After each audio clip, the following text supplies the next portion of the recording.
Hi everyone. In this video, we're going to continue with close reading the article All About Wolves, but this time we're going to shift a little bit. In this video, we are going to practice asking ourselves text-based questions. Now, you know that asking questions before you read a paragraph is a big part of the close reading strategy.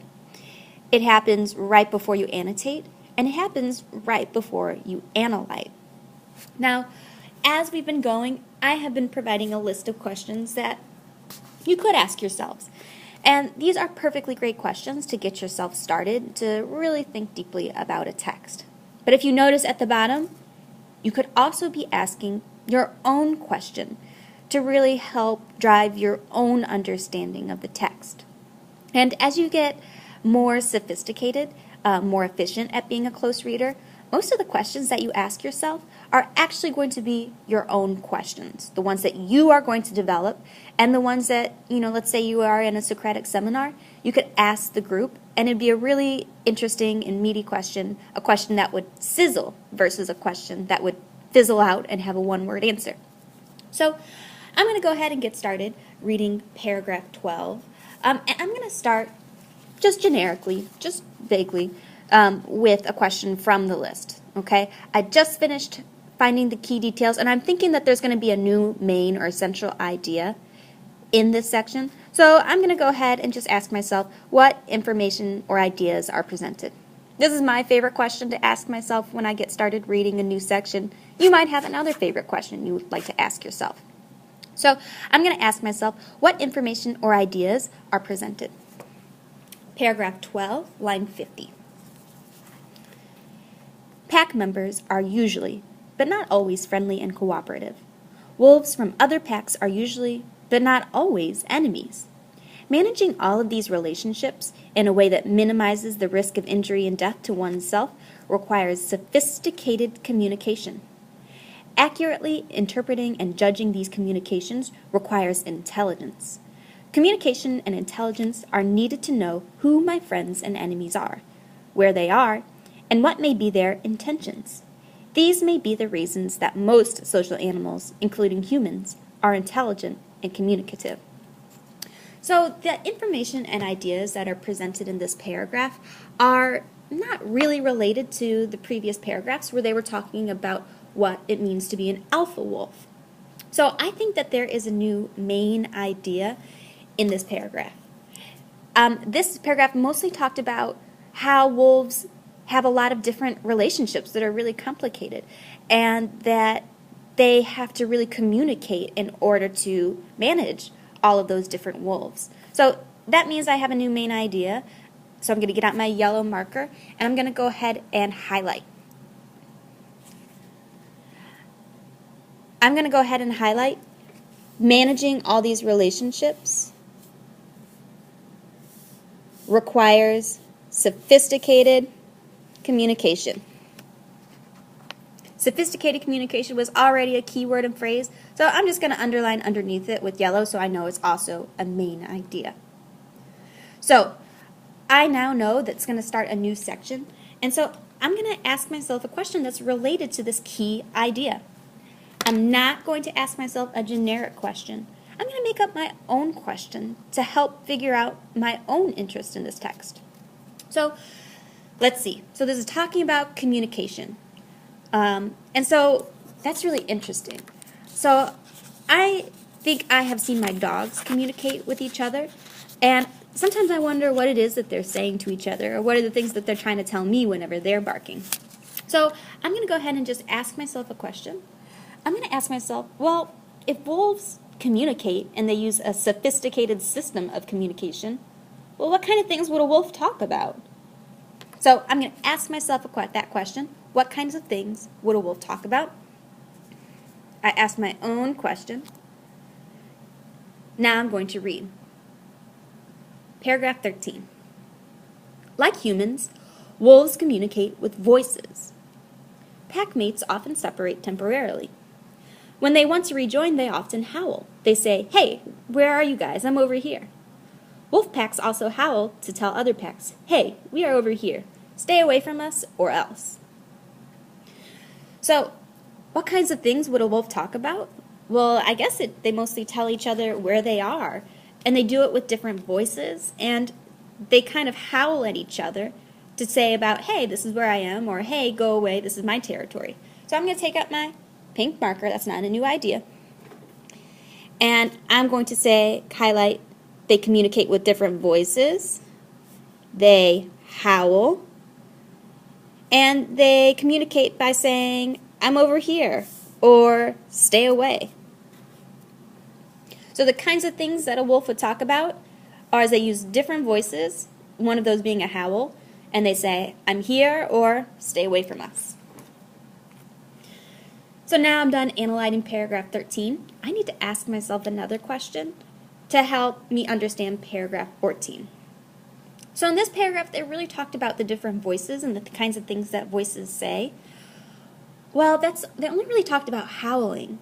And I know from my dogs that they have a lot of different things that they say.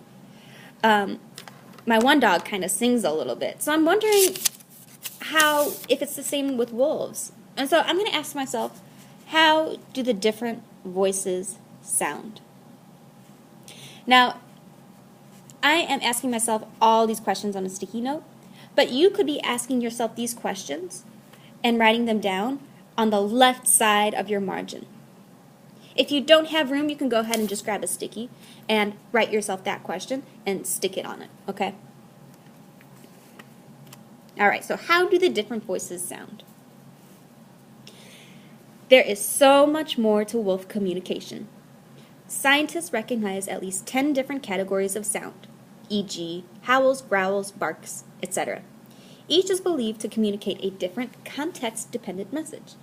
Wolves also have an elaborate body language. As subtle as body language can be, even scientists recognize communication to be taking place by the positions of about 15 different body parts, e.g., ears, tail, teeth, etc. Each body part can hold one of several positions, e.g., tail up, out, down, etc. There could easily be hundreds to thousands of different messages communicated by different combinations of these body parts and vocal noises. Scientists apprehend, or misapprehend, just a fraction of what wolves are able to communicate to each other. Whoa, okay. So my original question was, how do the different voices sound? And it seems like there are lots of different voices. There's howls, growls, barks, etc. But then wolves also use a lot of other ways to communicate.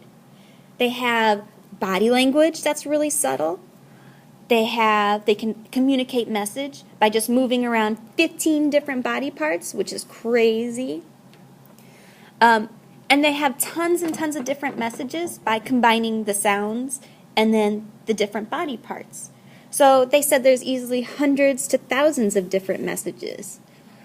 Whoa, okay, so it's not just voices, but it's also how they move their body and how they combine it. So that is crazy. There's just so many different things that a wolf could say to each other. All right, so now I need to ask myself another question before I move on to the next paragraph. And my mind is really blown by this body language thing. But I also am wondering, so there's voice, there's how they move their body. Could wolves have a different way that they communicate? I know that sometimes my dog, when I take him on a walk, he has to lift his leg and pee on a bunch of things. So I'm wondering if they also use that as a way to communicate. I wonder if wolves are like my dogs. Okay, I'm going to ask myself, are there other ways that wolves communicate? And I'm writing it on a sticky, but you can go ahead and write it on the left side of your margin if you have space to ask that question, or you can just grab a sticky and ask it on the sticky. So, are there other ways that wolves communicate?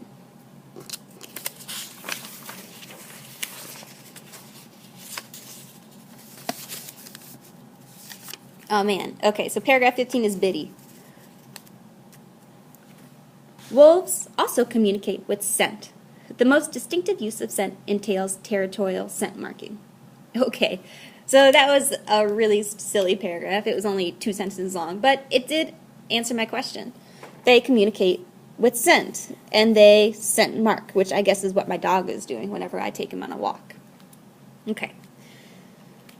So, Now I'm going to go ahead and ask myself another question. I'm wondering, because paragraph is 15, if that's so small, if in paragraph 16 it's going to tell me another way that wolves communicate, because it was 2 sentences. That's a really short paragraph. If you all were to write that paragraph, I'd make you redo it. So I'm going to ask myself the same question. Are they going to tell me more about scent? Elusiveness makes wolves mysterious. This is true and fine. However, true love cannot survive mystery due to ignorance. Mature love requires knowledge. In some basic way, the life of a wolf is very ordinary, even mundane, and its comprehension is fully within our grasp if we just focus. Whoa, so this doesn't really talk about communication at all. And it doesn't talk about scent marking. I'm not really sure what this paragraph is talking about. It's kind of out of left field. It doesn't talk about communication. It doesn't talk about the way the packs are, the alphas. It talks about love. I'm not really sure what's going on in this paragraph, so I'm going to put a star next to it. And that star means that I'm going to have to go back to this later and really, really think about this. It doesn't seem to connect, so I'm wondering if the author is doing something. Okay, so I'm going to go ahead and just move on to the next paragraph and move forward with my question asking. So what I want for you to do now is I want for you to ask yourself a text-based question for paragraph 17. You can write it in a margin, or you can grab a sticky and you can write it on your sticky. Ask yourself a question, read, and highlight. Is there a new idea happening in this paragraph that needs your yellow highlighter? Or is it just another detail that somehow connects to mysteriousness or scent? Go ahead and ask yourself a question, write it on the left, or write it on a sticky, read, and highlight.